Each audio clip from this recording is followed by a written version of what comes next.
Okay. So I'm going to ask a question of Steve, actually, and then I invite you to ask questions among yourselves here, and then we're going to open it up to the audience for questions. And thank you for all staying on your allotted time, so we have lots of time for questions. Steve, you heard the archivist talking about the problem with records management, particularly electronic records management, and this is something that actually people in our community have talked with the White House about numerous times. Can you tell me if there are initiatives planned or what the take of the White House is on what needs to be done to preserve our electronic records? I think I would defer on that. Yeah. It's not something that I have worked on myself. I know there's a fresh report out that with some recommendations, and we will obviously take a close look and are taking a close look at that. And I know some in your community are interested in that, and we're interested in sitting down with them. That's a very recent report. That's a very recent report. So not to duck your question, it's not something that I've had occasion to focus on yet. But so let me just tell you a little story about how I prepared for my confirmation hearing. Robert Connor was the very first archivist of the United States, faculty member at the University of North Carolina, and he, before accepting to do the job, did an assessment of the state of the records in the federal government at that time, and we're talking about during the Roosevelt administration, and discovered a horrendous situation where records had been stored in attics and garages and flooded and fires and stolen and destroyed.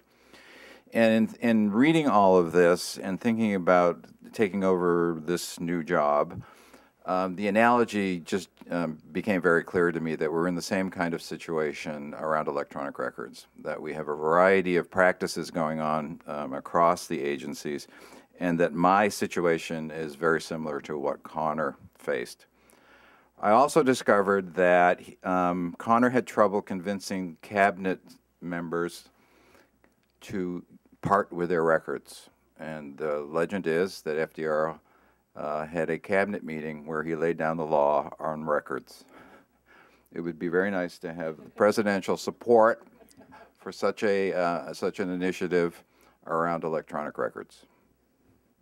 Well, actually, and I will take, we've gotten the first question in from outside, and it's related, and I'm not sure that anybody at this table is going to be able to answer it, but the Open Government Directive, our questioner says, provided that executive departments and agencies should implement transparency in government, and among the steps to be taken was to publish government information online with the provision of preserving and maintaining electronic information consistent with the Federal Records Act and other applicable law and policy. This person is concerned with two things: about the preservation of online postings on websites and on the White House site that can be here today and gone tomorrow, and what has been the experience with this. And then the second question was, there was the emails of John Yoo, who worked in the Office of Legal Counsel. Most of them disappeared as he left office. 500 were left in his file, and the department eventually found another 15,000. The person asks, what were those emails ever recovered? And I think we do know that 15,000 were, but I don't know if it's ever been determined why they were not still on his email account. Can you answer that, or either of you? I know about the John Yoo situation. I can't answer that question specifically, not because I can't tell you, but because I don't know. Right. Like, I think another 15,000 were, like I said, recovered, but the 500 that were there dealt only with his speaking engagements. So, yeah.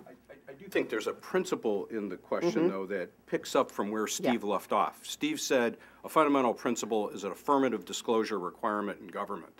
It seems to me the complement to that is permanent public access. That is the notion that no record should be destroyed, and that there needs to be an easy method for the public to get to that. Right. Exactly. Steve? Can I respond to the first part of that, which Yes, had to do with the websites, the ephemeral nature of websites. It's an issue that we're very concerned about, all social media, as a matter of fact, and have issued guidance on what agencies should be doing, what kinds of questions they should be asking about a reinterpretation of what a record is.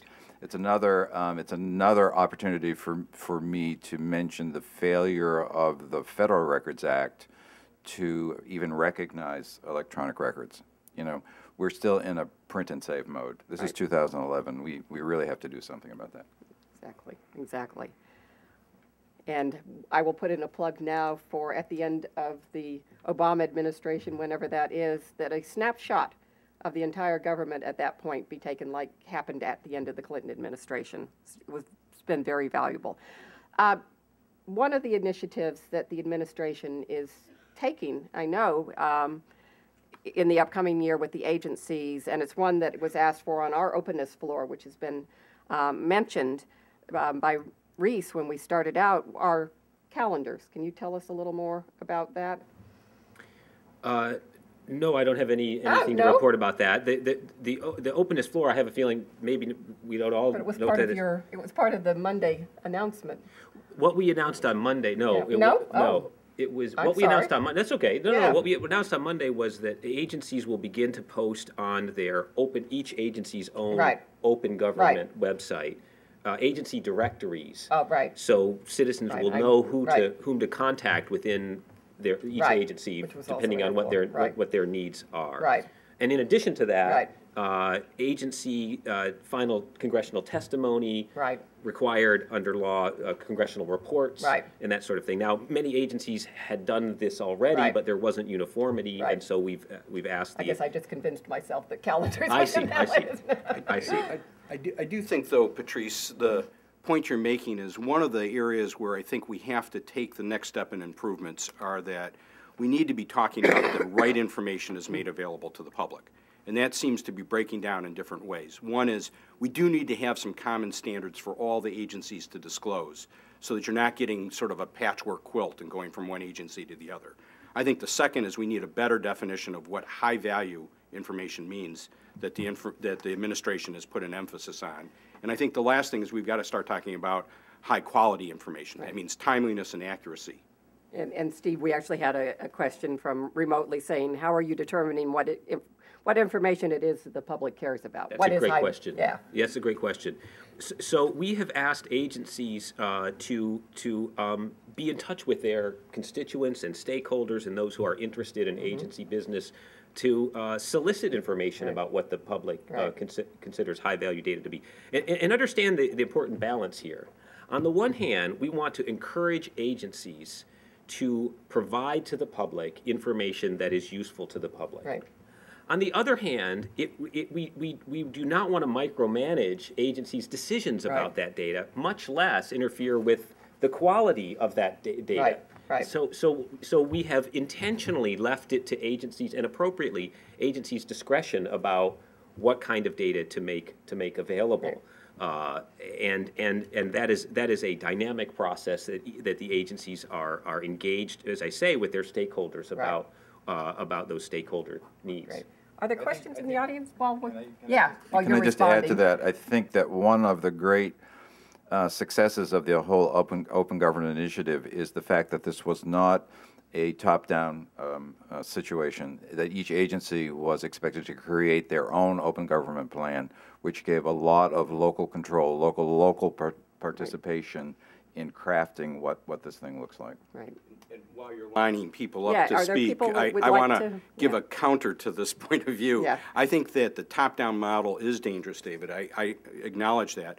By the same token, when you leave it to the agencies, you do get this patchwork quilt of some agencies doing some very good things, some that are laggards. And I think that the White House has now got to begin putting down some beginning standards. Your regulatory compliance memo that the President did on January 18th, the notion of putting out directories of employees, the notions of congressional communications are in the right step, and I think we have to go further to have some certain standards.